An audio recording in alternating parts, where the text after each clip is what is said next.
നമ്മൾ straight bat കളിച്ചില്ല എന്നുണ്ടെങ്കിൽ LBW ആവാനുള്ള എല്ലാ സാധ്യതകളും കാണുന്നു. വിക്കറ്റിലെ ബൗൺസ് വളരെ കുറവാണ്. അങ്ങനെയുള്ളതുകൊണ്ട് തീർച്ചയായിട്ടും വിക്കറ്റ് എറിയുകയാണെങ്കിൽ തീർച്ചയായിട്ടും ഇന്നത്തെ ഈ ബാറ്റ്സ്മാൻമാരെ പലരെയും നമുക്ക് ഔട്ടാക്കാൻ പറ്റും. ബോംബെ അവരുടെ രണ്ട് മാച്ചിൽ ഒരു മാച്ച് ജയിക്കുകയും ഇതിന് മുന്നേ കളിച്ച 2 മാച്ചിൽ ഒരു മാച്ച് ജയിക്കുകയും ഒരു മാച്ച് ടൈയുമായി അങ്ങനെ ഒരു 3 പോയിന്റ് ഉള്ളതുകൊണ്ട് അവരാണ് പോയിന്റ്സ് ടേബിളിൽ ലീഡ് ചെയ്തുകൊണ്ടിരിക്കുന്നത്. അതുകൊണ്ട് തീർച്ചയായും അവർക്കൊരു കോൺഫിഡൻസ് കാണും. പക്ഷേ ഇന്നത്തെ ഈ 50,000 വരുന്ന കാണികളുടെ സപ്പോർട്ടോടുകൂടി കേരള സ്ട്രൈക്കേഴ്സ് അവരുടെ കളിയുടെ ഒരു നല്ലൊരു പെർഫോമൻസ് ലെവലിലേക്കാണ് നീങ്ങിക്കൊണ്ടിരിക്കുന്നത്. പ്ലേയേഴ്സിൻ്റെ ആ ബോഡി ലാംഗ്വേജ് കാണുമ്പോൾ തീർച്ചയായിട്ടും നമുക്ക് ആശാവഹമാണ്. പിന്നെ അതുമാത്രമല്ല, ഇന്നത്തെ ക്രൗഡിൽ ഈ പറഞ്ഞതുപോലെ എല്ലാ നാനാ തുറകളിലുള്ള പ്രമുഖ വ്യക്തികളും ഇന്നത്തെ കളി കാണാൻ വന്നിരിക്കുന്നതായിട്ടാണ് നമുക്ക് കാണാൻ പറ്റുന്നത്. അത് തീർച്ചയായും അവരുടെ ഈ പ്രസൻസ് പ്ലേയേഴ്സിനെയും കാണികളെയും ഒന്നടങ്കം അവരെ സപ്പോർട്ട് ചെയ്യുന്നതായിരിക്കും. അതുകൊണ്ട് കേരള സ്ട്രൈക്കേഴ്സ് അവരുടെ 2ാമത്തെ മാച്ചിൽ തീർച്ചയായിട്ടും ഇവിടെ ഒരു വിജയം നേടിക്കൊണ്ട് കാണികളുടെ സപ്പോർട്ട് തീർച്ചയായിട്ടും അവർ എടുക്കുന്ന തോന്നുന്നത്. അവിടെ ഒരു ബോള് വളരെ ക്യാച്ച് എടുത്തിരിക്കുകയാണ്. അങ്ങനെ മുംബൈ സ്ട്രൈക്കേഴ്സിൻ്റെ 5ാമത്തെ വിക്കറ്റ് നഷ്ടപ്പെട്ടിരിക്കുകയാണ്. സൈജു കുറുപ്പിൻ്റെ ബോളിങ്ങിൽ വിക്കറ്റ് പോയിരിക്കുകയാണ്. അഞ്ചാമത്തെ വിക്കറ്റ് നഷ്ടപ്പെട്ടിരിക്കുകയാണ്. അപൂർവ cotton ball Saiju Kurup 1 run 3 ബോളിൽ 1 റൺ എടുത്തുകൊണ്ട് അങ്ങനെ 5ാമത്തെ വിക്കറ്റ് നേടിയിരിക്കുകയാണ് കേരള ടൈഗേഴ്സ്.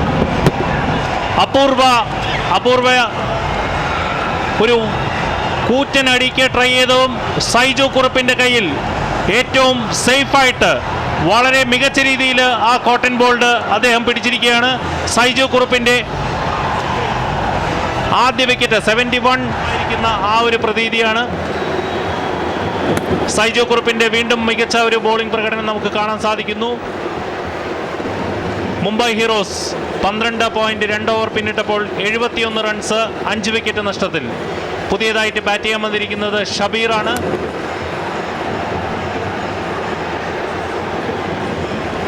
റൺസ് ഒന്നും നേടാൻ സാധിച്ചിട്ടില്ല. പ്രത്യേകിച്ചും റിതേഷ് 9 റൺസോടുകൂടി ബാറ്റ് ചെയ്യുന്നു. 17 പന്ത് നേരിട്ട് റിതേഷ് 9 റൺസും.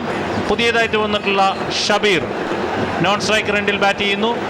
ഇപ്പോൾ എടുത്തു പറയേണ്ടത് റൺ റേറ്റിൻ്റെ ഒരു കാര്യമാണ്. തുടക്കത്തെ 7-ലധികം റൺസ് നേടിക്കൊണ്ടിരുന്ന മുംബൈ ഹീറോസ് ഇപ്പോൾ 5.6 എന്ന നിലയിലോട്ട് കുറഞ്ഞിരിക്കുന്ന ഒരു കാഴ്ചയാണ് നമുക്ക് കാണാൻ സാധിക്കുന്നത്. ഇവിടെ ബിനീഷ് കോടിയേരിയുടെയും അതുപോലെ തന്നെ സൈജു കുറുപ്പ്, വിവേക് ഗോപൻ എല്ലാവരും മികച്ച രീതിയിൽ ബോൾ ചെയ്യുന്ന ആ ഒരു പ്രകടനം. സൈജു കുറുപ്പിൻ്റെ പന്ത് പോയിന്റിലോട്ട് അടിച്ച്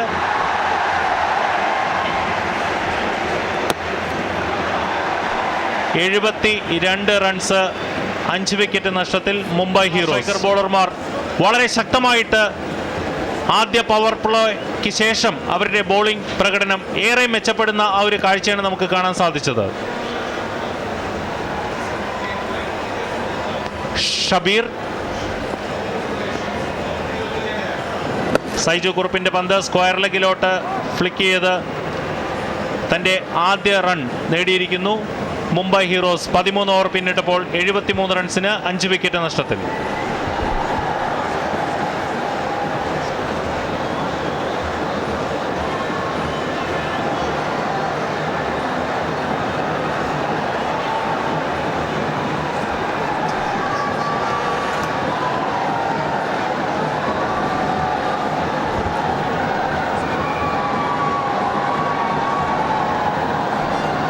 Amma Kerala Strikers in the most beautiful and one of the most beautiful Lakshmi Rai aanu nammade kude ulladu. She is the brand ambassador.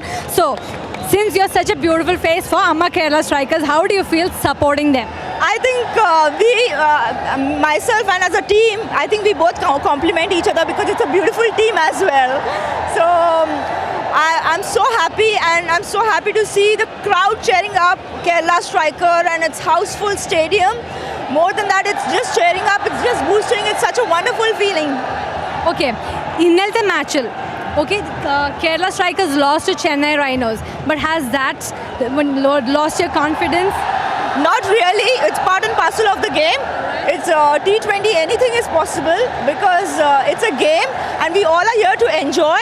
And at the same time, brand ambassadors are here to cheer our team. There are ups and downs. There's no team that all the games it has won. So we have lost the first game and we are back with a lot of spirit today.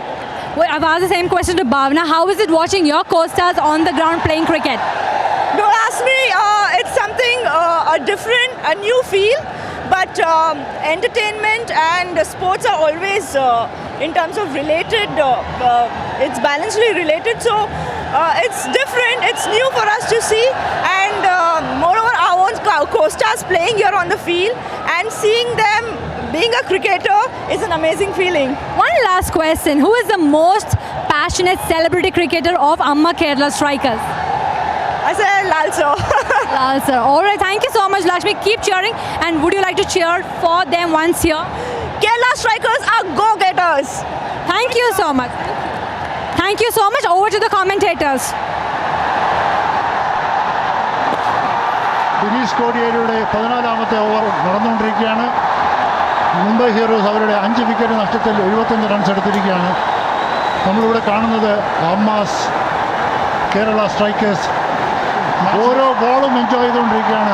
തീർച്ചയായിട്ടും ആ ഒരു support Kerala ഫീൽഡേഴ്സിനെ കണ്ടമാനം അത് അവരെ help ചെയ്യുന്നുള്ളത് തീർച്ചയാണ്. അതേ സമയത്ത് അവസരം കിട്ടുന്ന ഓരോ അവസരവും നഷ്ടപ്പെടുത്താതെ മുംബൈ ഹീറോസ് അവരുടെ റൺസ് ബിറ്റ്വീൻ ദി വിക്കറ്റ്സ് വളരെ ഭംഗിയായി ഓടിക്കൊണ്ട് റൺസ് എടുക്കൊണ്ടിരിക്കുകയാണ്. അങ്ങനെ 5 വിക്കറ്റിന് 78 റൺസ് എന്ന നിലയിലാണുള്ളത്. ഇപ്പോൾ ബാറ്റ് ചെയ്യുന്നത് റിതേഷും ഷബീറുമാണ്. റിതേഷ് 11 റൺസും ഷബീർ 4 റൺസും എടുത്ത് ബാറ്റ് ചെയ്യുകയാണ്. സൈജു കുറുപ്പും ബിനീഷ് കോടിയേരിയും വളരെ നന്നായിട്ട് ബോൾ ചെയ്യുന്നുണ്ട്. വിക്കറ്റിൻ്റെ ബൗൺസും അവരെ വളരെയധികം സഹായിക്കുന്നുണ്ട്. അതേസമയത്ത് വളരെ നല്ലൊരു ബിറ്റ്വീൻ ദി വിക്കറ്റ്സ് റണ്ണിങ്ങിൻ്റെ ഒരു ഡെമോൺസ്ട്രേഷൻ തന്നെയാണ് നമ്മളിവിടെ കാണുന്നത്. അത് തീർച്ചയായിട്ടും കേരള സ്ട്രൈക്കേഴ്സ് ശ്രദ്ധിക്കേണ്ട ഒരു കാര്യമാണ്. ഇന്നലത്തെ മാച്ചിൽ 115 റൺസ് എടുത്തതിന് ശേഷം അവർ ബോൾ ചെയ്ത സമയത്ത് 28 എക്സ്ട്രാസ് കൊടുക്കേണ്ട ഒരു സ്ഥിതിവിശേഷമാണ് നമ്മൾ ഇന്നലെ കണ്ടത്. അതൊരിക്കലും ആവർത്തിക്കരുത്. ഈ 20 ഓവേഴ്സിൽ ഓരോ ബോളും ഓരോ റണ്ണും വളരെയധികം നിർണായകമാണ്. ഒരു ഡോട്ട് ബോൾ കിട്ടുക, പ്രത്യേകിച്ച് ഇതേ അവസരത്തിൽ ആ മിഡ് ഓവേഴ്സിൽ കിട്ടുന്നതെന്ന് വെച്ചാൽ തീർച്ചയായിട്ടും അതൊരു സപ്പോർട്ടുള്ളൊരു കാര്യമാണ്. ബിനീഷ് അദ്ദേഹത്തിൻ്റെ ബോളിങ്ങിലുള്ള അവസാനത്തെ ബോൾ എറിയുകയാണ്. അത് മിഡ് ഓഫിലേക്ക് കളിച്ചു. വളരെ ഭംഗിയായിട്ട് ഒരു റൺ എടുത്തിരിക്കുന്നു. 5 വിക്കറ്റിന് 81.